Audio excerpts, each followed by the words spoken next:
تو اب ان کے پاس کوئی بہانہ نہیں ہے یہ کہنے کے لیے کہ ہمیں موقع ہی نہیں ملا.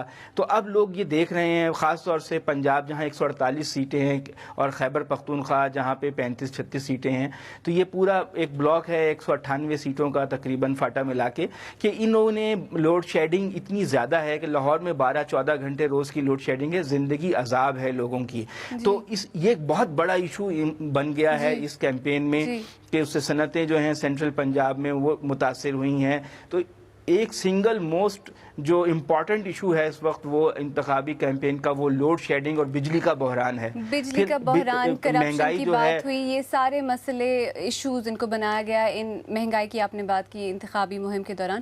تو جو کوئی بھی منتخب ہو کر حکومت آئے گی, کیا وہ ان مسائل کو حل کرنے میں کسی حد تک کامیاب ہو سکے گی؟ ایسا کوئی امکان ہے؟ بالکل ایسا امکان ہے کہ اگر یہ پریکٹیکلی بالکل پاسبل ہے. آپ دیکھیے کہ حکومت نے اعلان کیا ہے کہ الیکشن کے 2 دنوں میں لوڈ شیڈنگ نہیں ہوگی, یعنی بجلی پیدا کرنے کی صلاحیت تو حکومت کے پاس ہے لیکن اس کے پاس پیسے نہیں ہیں. تو اب اگر کوئی حکومت آتی ہے وہ اگر بجلی کی لوڈ شیڈنگ کو 100% ختم نہ بھی کر سکے, اسے بہت حد تک کم کرنا پڑے گا, ورنہ اس بات کا بہت امکان ہے کہ ملک میں فوجی مداخلت ہو جائے یا لوگ سڑکوں پر آ کر اتنا احتجاج کریں کہ ملک میں حکومت کو چلانا ممکن نہ رہے. تو جو بھی حکومت آئے گی اب اس کو یہ پہلے 5-6 مہینے میں کچھ نہ کچھ تبدیلی لانا پڑے گی, ورنہ پاکستان میں جمہوریت کا مجھے کوئی پھر مستقبل نظر نہیں آتا.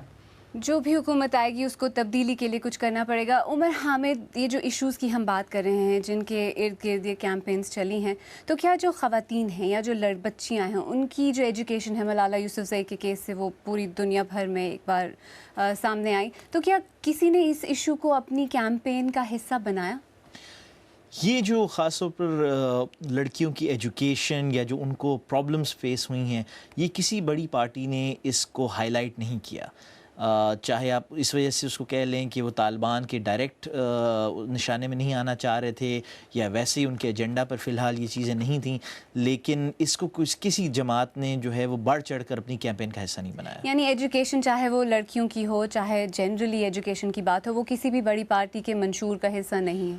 انہوں نے اس کو یقیناً اس پر انہوں نے اپنے جو مینیفیسٹوز ہیں اس میں ذکر ضرور کیا ہے, لیکن جو اگر آپ ان کے پولیٹیکل ایڈورٹیزمنٹس دیکھیں یا جلسے دیکھیں تو میں نہیں سمجھتا کہ کوئی بھی جو بڑی جماعت ہے اس نے اس پر کوئی ہائی لائٹ کی ہوں یہ ایشوز. جی فراز, آپ کی نظر میں وہ کون سا ایک ایسا ایشو ہے جو لوگوں کو گھروں سے نکال کر پولنگ بوتھ تک پہنچائے گا اور ووٹ دینے پر مائل کرے گا؟ دیکھیے اب ایشو تو یہ الیکشن کمپین جو ہوئی, میں جس طرح اس کو دیکھتا ہوں, میں پہلے آپ کو وہ بتاؤں گا. میری نظر میں یہ الیکشن کمپین بڑی سطحی رہی ہے. جو نظریاتی چیلنج ملک کو درپیش رہے ہیں اس کو ایڈریس کرنے کی کسی پولیٹیکل پارٹی نے کوشش ہی نہیں کی. آپ لڑکیوں کی ایجوکیشن کی بات کر رہے تھے, لیکن کوئی ایسی پولیٹیکل پارٹی تھی جس نے کھل کے کہا کہ ہم اس کو آگے لے کے چلیں گے. اس کے علاوہ آپ دیکھیں کہ جس طرح کے وعدے ہوئے ہیں کہ لاہور میں یہ کہا گیا کہ ہم بلٹ ٹرین چلا دیں گے, ہم لوگوں کو نوجوانوں کو قرضے دیں گے, لیکن معیشت تو آپ کی بدحال ہے. آپ کے پاس پاور نہیں ہے, آپ کی فیکٹری نہیں چل رہی. لوڈ شیڈنگ ایک بہت بڑا مسئلہ ہے اور اس الیکشن میں سب سے بڑا مسئلہ ہی لوڈ شیڈنگ کا رہا ہے. اور اس الیکشن کمپین میں ایک اور بڑی بات یہ رہی کہ جو خارجہ پالیسی کے ایشوز تھے, مثال کے طور پہ کشمیر ہمارا ایک ایشو ہوتا تھا, ہمیشہ سے ہماری خارجہ پالیسی کا ایک مین ایشو ہوتا تھا, اس کا ذکر ہی نہیں تھا. جی عمر حامد, آپ کی نظر میں اگر کوئی ایک ایسا ایشو ہو جو لوگوں کو پولنگ اسٹیشن تک لے کے جائے گا تو وہ کون سا ہوگا؟ میں سمجھتا ہوں کہ جو لوگوں میں چینج کیا, تبدیلی کی وہ ہے ایک امنگ پیدا ہوئی ہے, وہ ضرور, چاہے وہ تبدیلی صرف حکومت کی ہو یا پورے نظام کی. جی عدنان, عادل, آپ کو کیا لگتا ہے جو اندرونی مسائل جن کا آپ نے ذکر کیا وہ زیادہ امپورٹنٹ ہیں یا جو خارجہ پالیسی کے ایشوز ہیں وہ زیادہ امپورٹنٹ ہیں؟ دیکھیے خارجہ پالیسی کا ایشو تو اتنا امپورٹنٹ نہیں ہے, خاص طور سے پنجاب اور سندھ میں.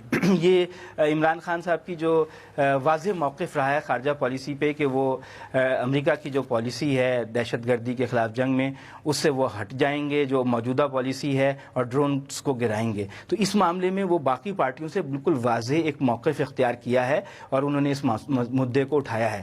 لیکن میں سمجھتا ہوں کہ جو پاکستان میں اس وقت ٹرن آؤٹ کو چیز بڑھائے گی وہ عمران خان کا پرسنالٹی کلٹ ہے, ان کا فین کلب ہے. وہ اس وقت پاکستان میں پچھلے الیکشن میں لاہور سے عدنان عادل, وقت کی کمی کی وجہ سے ہمیں آپ سے رابطہ منقطع کرنا پڑے گا. بہت شکریہ عمر حامد, ہم سے بات کرنے کا بہت شکریہ. آپ BBC اردو کا پروگرام سیربین دیکھ رہے ہیں. پروگرام میں آگے چل کر دیکھیے گا کہ پاکستانی انتخابات کو انڈیا, افغانستان اور امریکہ میں کیسے دیکھا جا رہا ہے, اور انتخابی مہم میں خارجہ پالیسی کے ایشوز کتنے اہم رہے.